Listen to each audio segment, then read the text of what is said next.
بسم الله والحمد لله والصلاة والسلام على رسول الله. أيها الإخوة الكرام، السلام عليكم ورحمة الله وبركاته.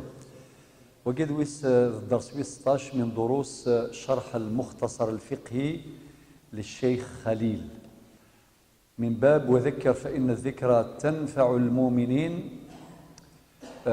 كتاب المختصر الفقهي هو من الدواوين الكبرى في الفقه المالكي، بمعنى ذيوث تكتاف يسعى نزل ذم قران ذلولوف تمثالي قلان ذي تكتاف ثم يقارن المختصر الفقهي سيدي خليل، أكيس نقاص قبائلي سيدي خليل الشيخ خليل. ما إلا تبغى معلومة أيضا مهمة أيضا في المنهجية، إلا كتاب اسمه ابن عاشر سيف الدون زراو كيف معمرين نغدا زي كيف مورثنا.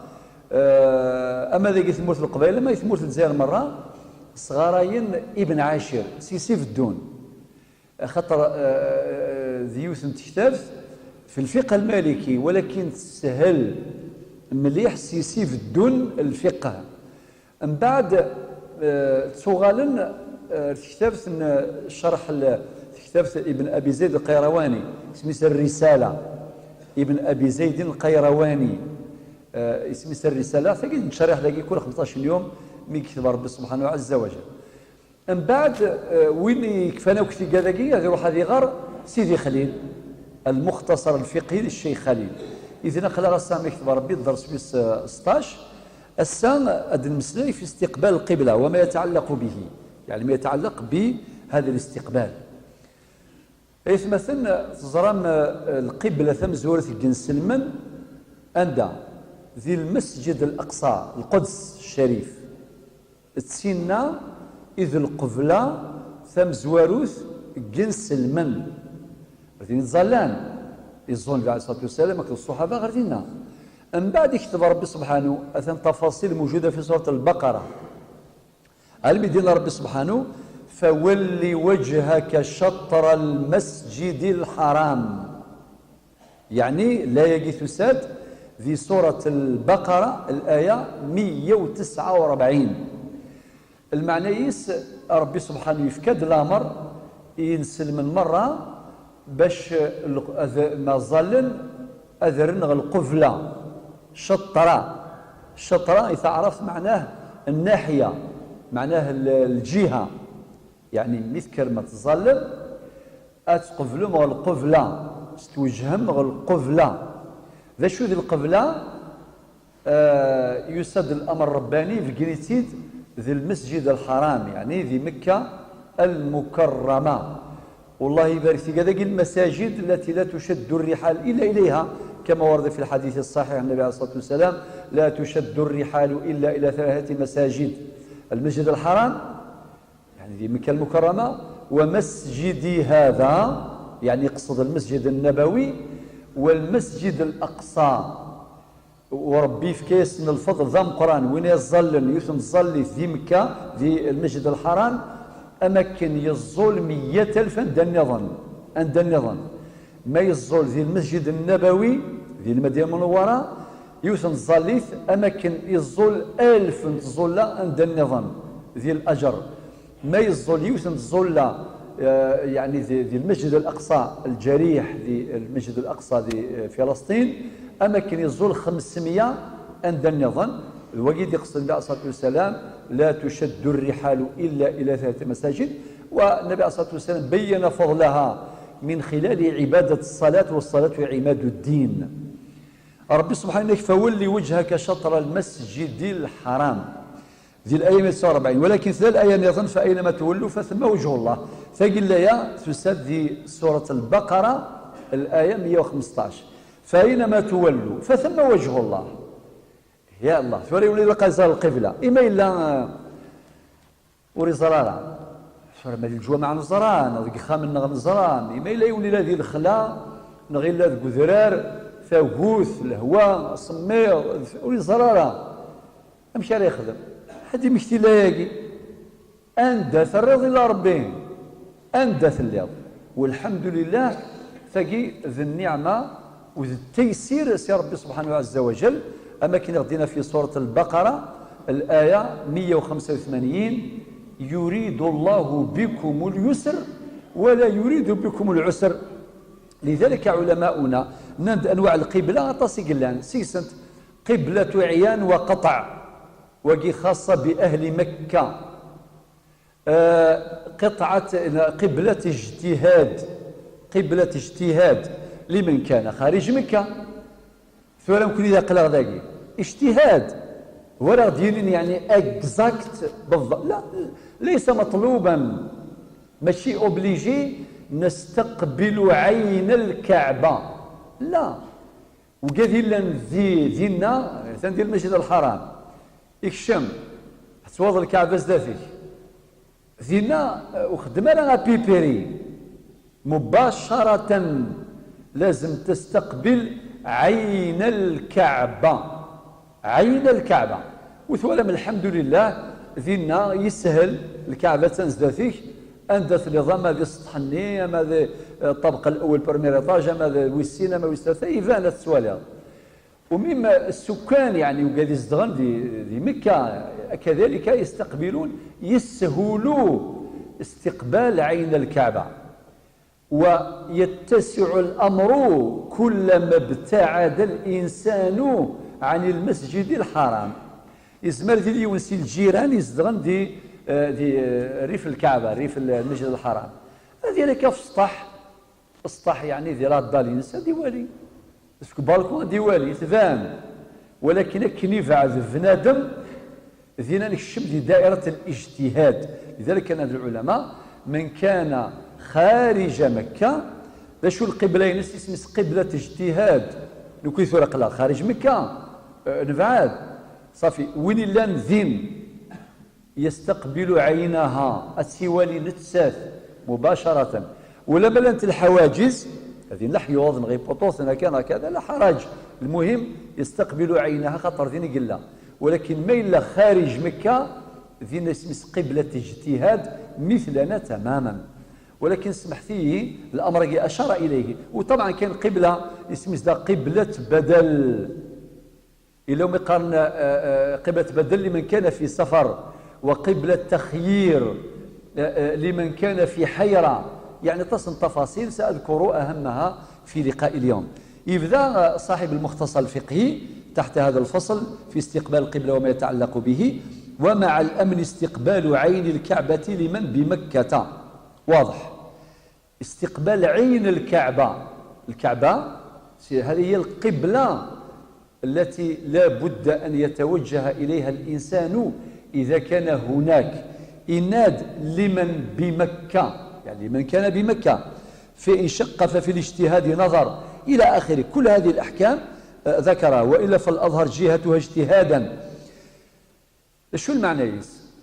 ثورة كنا قلا ذاك نجتهد في التوجه إلى القبلة طبقا لقوله تعالى فولي وجهك شطر المسجد الحرام الذي رفع الله من شأنه كما قلت لكم في مقدمة اللقاء من المساجد التي بل هو أول مسجد تشد إليه الرحال كما ورد في الحديث النبوي لا تشد الرحال إلا إلى هذه المساجد. هناك أيضا إضافة أخرى مهمة، ما هي؟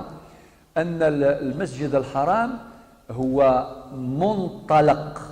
منطلق أو مبتدأ رحلة الإسراء الأرضية. سبحان الذي أسرى بعبده ليلا من المسجد الحرام إلى المسجد الأقصى. إذن فالمسجد الحرام هو منطلق أو مبتدأ رحلة الإسراء الأرضية، والمسجد الأقصى هو منتهى رحلة الإسراء الأرضية ومنطلق أو مبتدأ رحلة المعراج السماوية. تجد رحلة النبي عليه الصلاة والسلام سمكة المدينة، سمكة غير المسجد الأقصى، المسجد الأقصى إلى سدرة المنتهى كما تعلمون في قصة المعراج. لذلك وقف فضل كبير اللي وقذي بعدا في المسجد الحرام. المطلوب هو الاجتهاد وماشي العين. لذلك أحيانا يحدث خلاف بلا مسوغ شرعي، في كواتسين الخلافات تذرين مثلا غير مثينين ميفنان الجامع ديال سي ولا سينا هو وري قبل الجامعة كي كوات ظهروا فتنة الظهور الفتنة يري مذانا السبا تسعة كوليوني قارس ذنك راه يطبق الدين سوا ودينا راه الشرع عين الكعبة لو كان دينين لا إلا نستقبل عينها لماذا نفعل نتجه إليها ربي مدينا الشطر المسجد الحرام الشطر معناها الناحية معناها الجهة والجهة ماشي شغل الله السيبل أتدناوي اكزاكت ماشي مطلوب منا اكزاكت حتى ولو الانحراف كان قليلا فهو معفو عنه يكشف جوث الدائرة ديال الفقه اسم دائرة العفو هكذا باش العبد لا يتشدد في هذه الأمور نتجه هكذا ممكن ديال الجامعة الشيخ رزق الشرفاوي الجامعة العاتقة لا دمايا الجامعة مسجد النور لا سعيدنا كذا اسم تفض بعض الخلاف لا حرج خاطر كل المساجد تتجه إلى الجهة إلى جهة المسجد الحرام وهذا يجزئ وتبرؤ به الذمة. أشار المصنف إلى أمر آخر إما إلى يون ديال الخلا وري زرارة ولا شوية يستقصي ولا فرما ماشي ديال الخلا يسمى في قيس أدي يسيون مثلا في صدقيوت الحومة ذا جديد يكشم السكنينس الله يبارك مثلا ما يسعى بوسول يسعى لا تكنولوجيا الله يبارك إما ولاش هذه مقلسك بالكون سيطاق هذه ولي الجامعة في قرضن هذه يخدم القياس يزدغيه هنا هذه ولي الجامعة الشرفاوي أسئلة أكا القبلة باش يتخالف القبلة خاطر استقبال القبلة شرط سيأتي البيان في الدرس القادم إن شاء الله بعض المسائل الفقهية سأتمها في الدرس القادم إن شاء الله وقدر. طيب بما لا يندي الخلاء ورزارة كندا يجتهد أبيبري بس قرار مقل أقول مقل النجوم لا يجتهد ولا ما يغلط لا حرج وسيسعود الظل في خاطر اجتهد وهذا هو المطلوب. إما إلا يندي السفينة فإذا أشار إليها المصنف بدينا ولا كذا يهضر في السفينة كذا سفينة فيدور معها إن أمكن ماشي من لافيون السفينة هضرت في السفينة خاطر السفينة تظل سيفدي ماشي من لافيون تظل سيغيمي سيفدي فرما تحصل باللي اتجهت اتجاه آخر إلا يون يرشدوك أكيد ثان القبلة روح شوية أدروات في اليمنى في اليسرى الله يبارك إن أمكن مازال مولاش خاطئ اجتهد في تحقيقها ابتداء خاطر قيد البافور ما كيف أما أماكن ديال القاعدة اللي اتجه القبلة سقسيو قال يخدم دينك دينين نغمى سي الله بوصل الله يبارك من بعد شمي الزالثة كاين ربي ماشي تسعى الله بوصل شات زلاض الفافور روحها كان هكا خاطئ اتجه وجهة واحدة تكفي ابتداء ولكن فيدور معها إن أمكن ربط ذلك بالإمكان وبالمقدور ما إلا مثلا في الطائرة في الكار ذينا خاطئ فقارناس تخفيف الإسقاط وين إلا ندير لافيون يوضو نزليث إما يسعى اللوضو نغيب أزرون تيمم هذه تيمم هذه الزال ذينا ذينا تسقط عنه القبلة والسقارة الكوموندون ريت القبلة لافيون سيما ركفو تزليث ركعتين 4 وكتي تسالى خاطر ولي الزمير وليس الحق نسيسع خط السير يحترمه راه مربوط بالابراج ما كانت زرام الى اخر برج المراقبه اذن انت ايها المصلي سقطت عنك القبله اي غار خاطر لا يكلف الله نفسا الا وسعها